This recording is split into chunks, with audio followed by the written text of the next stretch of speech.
Hey Tim, Hello there. How are you today? good. How you doing?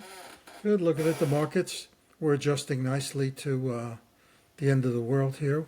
We got Yeah, a we got a big strike, a port strike, and there's a lot of cross currents. Iran Continued Iran terror launching in the Middle East. Yeah, Iran launching 181 missiles to Israel. yeah, I would think that's a pretty big deal. yeah. We Apparently, they saw. were stopped by us, Jordan. It's the David Accord alliance again that's blocking off the bulk, but a couple of the missiles did hit. They killed one Palestinian, oddly enough. I saw that. Yeah, yeah. It's a very sad time. I know some people in Lebanon, and they're up in Tripoli, and what what what I was told is there's 1 million displaced Lebanese because of all the Israeli shelling into Beirut, and these people are the fear is that they're traveling, they're displaced, so they're going somewhere. So they're going up to the calm areas up in Tripoli. And when that migration happens, you don't know who's coming in, who's not coming in, the good people, And, the bad and who's people. the target, right? Yeah, yeah. Yeah. So there's a lot of concern in that part of the world. And then we're seeing it in Israel now, so it's fighting back, and Iran's involved, and I don't know what our administration's doing. It seems to be things are pretty quiet there. I don't get a lot of sense of confidence. What struck me is Israel is no longer responding in kind. Right. Israel is responding in escalation.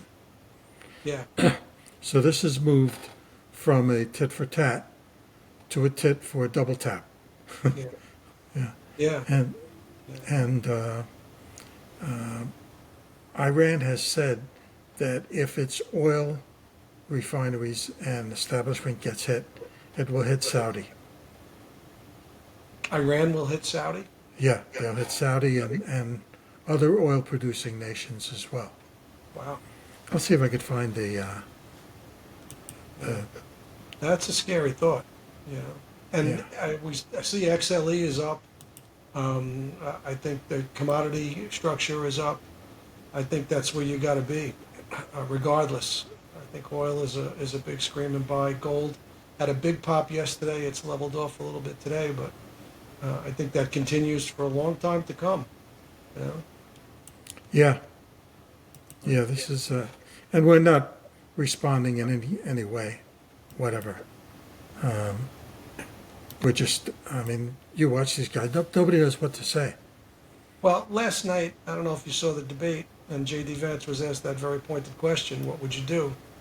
And he says, "It's up to Israel. It's up it's for them to figure it out. It's not my decision what they need to do. They need to make their own case and deal with it."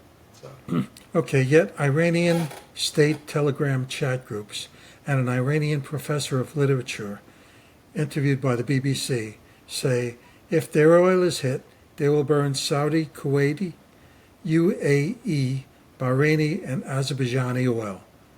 An escalation threat we've been flagging as a fat tail risk. So, yeah, no, that's very scary. yeah.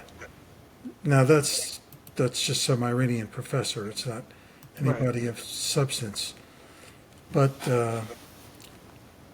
who the hell knows what Iran will do if they hit hard? And if you Israel's think going to hit them hard. and you think about how this is reacting to the markets, everybody's long and happy. They're short oil. They're short commodities. The squeeze. I don't think we felt the squeeze yet. you know. And we're going into the port strike. We had a nice pop, but I don't think the squeeze has begun yet. I think that's going to be around for a long time. The squeeze. What's defined squeeze? The short squeeze of oil and commodities. I Okay. think there's a lot of people that have had those positions on, and they're very comfortable. We're going into recession. There's no sense to buy oil.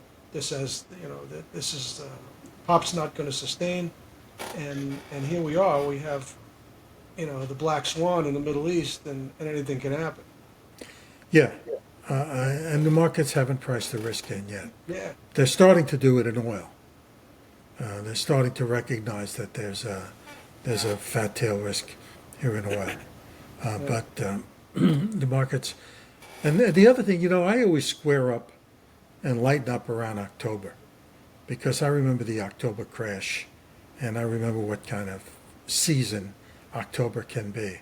And I read this morning that October is generally a good month for the markets, except election years. I don't know what that. I really don't know what that means. I mean, I'm not a believer in all these cycles, and you Right. go back. To me, it's a little too simplistic, and this market is just anything but that. You know. But that said, it's October. Yeah, it is, and the people have been calling for an October surprise, so here we are. Well, I thought Iran gave it to us yesterday. I thought, I think it's just beginning. Today's only the second. So, yeah. you know, The dock workers. Well, listen, I think I told you yesterday. These dock workers, the guy, the head of the union, is. integrity. I think they seem to be facing what they consider to be an existential threat with technology. They Yeah. want to fight the technology that's going to come in and take their jobs away. But if one or two ports embrace the technology, then those ports will lose. You know, Brooklyn is known because it had natural piers, and the Brooklyn piers, when I was a kid, was a big deal. I mean, all along Shulman, the Brooklyn piers. But containerized shipping came, and the Brooklyn piers held out, and they wouldn't accept containerized shipping, obviously, because they couldn't tap into the cargo. Right. Brooklyn's a famous place for this fell off a truck. Once they started to deal with sealed containers, that game went away. So Brooklyn fought that. Yeah. So Brooklyn fought that for as long as they could, until the Jersey piers took over. Port Newark blossomed right around that time because they were containerized. So there's an example of technology stealing away the loads, the cargo. And that's what these longshoremen are facing now. They're facing technology that, if not embraced, their jobs are going to walk away anyway. So their feeling is they've really got nothing to lose if they Exactly. can't settle for big. Their jobs are gone anyway. You know, things I've read about that. First, I think the union rep said that, or somebody suggested there was a 40% increase in the Texas ports, or Texas or West Coast ports, that the dock workers got, and they're leaning on that. And then it was brought up that they turned down a 50% increase over 8 years. 50% over 8 years doesn't really get up to much. It's 12% a year, right? Less. It's 4% a year. It's probably around 4% a year, and it compounds. But if you just look at the last 3 years, they lost 20% in the last 3.5, 4 years, Inflation. Yeah. right? Before they get back, they got to go 3 years at the new pay scale to get back to make up where they were. That's You right. know? No, and faced with this technology issue, this strike could really go on. Yeah. You know? We were in Costco today, and not thinking that it's going to be. We've known about this. I've known about it personally for over 2 weeks now. We've stocked up what we needed to stock up, but there was nothing crazy. And we walk in the door, and the greeter shouting, "No toilet paper, no paper towels." Really? Yeah, yeah. Do we import that stuff? I mean, I thought I don't know. this is only imports we're dealing with here. It's just fear. It's just fear. That's all it is. It's fear. knowing that your door is always open and your toilet paper's gone. Yeah. That's right. Gentle on my mind. Gentle on another part of my body. Yeah. Yeah. Well, gold is selling off today. What's the bond market doing? I didn't. Let me take a look. I haven't seen. I wasn't following it this morning. I saw yields up a little bit earlier today, and I saw the There's a curves 4 basis points. and the curve steepening a little bit, with the long end off a little, yields a little higher on the long end than the short end. So that curve steepening trade appears to be the one to ride for the next 2 years, I'm thinking. Oh, absolutely. That's the winner. Yeah. The debate last night was kind of fascinating, I thought. I don't think it'll move the needle a lot. and I think there was just a ton of missed opportunities. I think, when they posed the question to Vance, where he froze up when they asked him about, what do you think of the 2020 election? I mean, my answer would have been, what does it matter what I think? The public thinks. Probably, 40-50% of the country thinks the election was sketchy and call it concerning. And after 3.5 years, this administration has done nothing to correct that. So I would ask you, Mr. Walls, will you agree here and now to agree to Accept the result. ballot identification and 1 day voting? You know, I mean, if we don't believe in our elections, and we haven't clearly for the last 4 years, well, why haven't you done anything about that? I mean, that's a big thing. Instead, Vance went off on censorship, which I think is a valid point. Right. I think in that link you gave me about Vivek, let me suggest to anybody who might be listening, that link, Vivek Ramaswamy had a call with He was whom? interviewed by Lex Friedman in the Lex Friedman podcast. That was terrific. Yeah. I mean, He's he was very what a well-informed, well-reasoned. what a thoughtful guy. And I think if you had a ticket of Vance Vivek, that would be very interesting. Yeah. Two very thoughtful, well-reasoned guys. Vivek Vance too. I mean, Yeah, you look at you're this. right. You look at this coalition now. You put Vance, Vivek, RFK Jr., Tulsi Gabbard, Elon. Elon Musk. I mean, Yeah. this is revolutionary. Yeah. Both Bring it technologically. together. Yeah. Bring it together. Really, brilliant minds. I thought the debate last night was very civil. I think Vance laid out his arguments very well, very respectful. He seemed presidential. He was very deferential. And then he stood up for himself when he had to. But I would love to see a different format in the debate. I would love to see them say, rather than a 2-minute answer, we're going to spend an hour and a half and talk about healthcare. And then in 2 weeks, we're going to spend an hour and a half and talk about the economy and taxes. And then in 2 weeks, we're going to spend an hour and a half and talk about immigration. And then everybody would be able to, you'd be able to really hear, there wouldn't be the same talking points that they say over these 2-minute clips. They would really be forced to lay out their opinions and their thoughts, and you take it from there. I would do it a little different. First of all, I would shit can the moderators. No moderators. Just me and you. I ask you a question. You have 3 minutes to answer it. And then I got 3 minutes to rebut your answer. And then we can each argue for a 5-minute period. And then you ask me a question. And then I ask you a question. No moderators. You want 2 or 3 bloggers to fact check. They don't do it verbally.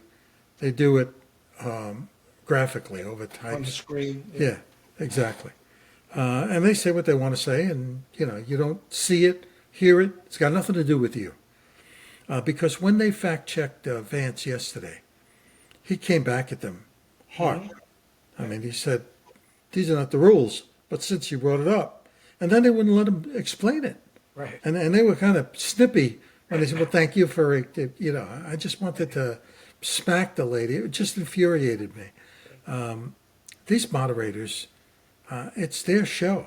Yeah, they have an agenda. Yeah, it's their show. I just feel with these 2 and 3 minute answers, it's just talking points. It's just Yeah. it doesn't give you a well-rounded answer or a well-rounded and Vance brought it up as well, because when they asked about Trump made a comment about I have the formations of a plan or something like that. Yeah, I said, yeah, what's he going to do? He's going to give you the whole plan in this 2 minutes. 900 pages. Yeah.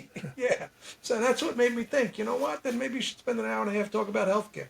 And let's I don't really know. I don't know if you remember. It might have been 8 years ago. They had a bunch of Republican candidates on a debate. There's like 8 of them, and one of them was Gingrich. and he won the debate. When they asked Jeb Bush about whether or not Miami would get into the Super Bowl, and Jeb Bush started talking about the quarterback, and then they went to Gingrich, and Gingrich said, "You guys got nothing better to talk about, and we've got this, and this," and he just nailed the moderators completely. And he won the debate. You know, it sort of launched him. For a brief period, he was ahead in the polls. And Vance could have done that last night, but he had a different agenda. His agenda was, folks, I'm not a boogeyman. They've been telling you I'm a boogeyman. I'm not a boogeyman. And I thought Walz, he tripped over China. That was pretty bad. His response to that. But he was appealing to his base. He spent all this time on women. A lot more reasoned and a lot more focused than I thought he was going to be. You know. He was light years better than Kamala. Yeah. I mean, he should be at the top of that ticket. You know. And I think the point that was not made was when Vance was defending Trump, saying, you know, you're calling him a threat to democracy, but he's got a record. He's got more than a plan. He's got a record. And he did pass over January 20th. He passed over power. I thought at that point, he could have made a point, you know, and it's hindsight, obviously, but he could have made a point about, look, we have a process, a primary process that your party ignored. Yeah. You appointed, your party leaders appointed your candidate. We've never done that. You know, and doesn't the Constitution say that only U.S. citizens should vote? Are you telling me that in January 20 that no non-U.S. citizens voted? Or for that matter, there are none registered for this? And where the hell have you been the last 3.5 years to fix this? You know, it really, we've institutionalized the travesty. Yeah. All right, well, we don't have too much more today. I think the dock strike and the war is the big deal. By the way, the Houthis hit 2 ships today. I didn't see that. So they're not out of this. And No. and they launched something into Israel, try to reach Tel Aviv as well. So now we've got a multi-front war. Israel is fighting. Israel is fighting. And we're committed to the Ukraine with billions of dollars and armaments, and God knows if we have troops there already ready to go. And Rosh Hashanah is what, tomorrow or the day after? Yeah. You know, Israel may decide to strike back on Rosh Hashanah. Yeah. Yeah. Very interesting times. Yeah, we do have some crazy times ahead, and only 35 days to this election. But All in the right. meantime, stay the course. One point I wanted to make to you. I drove 1,200 miles in the last 2 days, and I stopped in some small town in Georgia, Hardyville, Georgia. There were no hotels. I had to reach at least 3 hotels that I called, said, no, we're full up. Now, I don't know and these hotels, these towns, don't look like the little kid on a bicycle throwing newspapers on the front porch, like your image. These towns are now flooded with new immigrants. Now, you know, I kind of liked it, actually. I liked the fact that they were entrepreneurial, they would get together, struggling looking for work. That part of it, you know, I saw basically good people. I didn't run into any squads of Venezuelans or anything like that. But we've seriously overburdened our capacity in these small towns. They've dotted these small towns with people, and it will show itself, Yeah, undoubtedly. we're certainly seeing it. You know, Yeah. we're seeing it all over. Housing prices, and that was brought up a number of times yesterday. Housing prices are making an effect. All right. Take care. We'll do it again tomorrow. Yeah, hopefully. See you tomorrow. Don't jump off.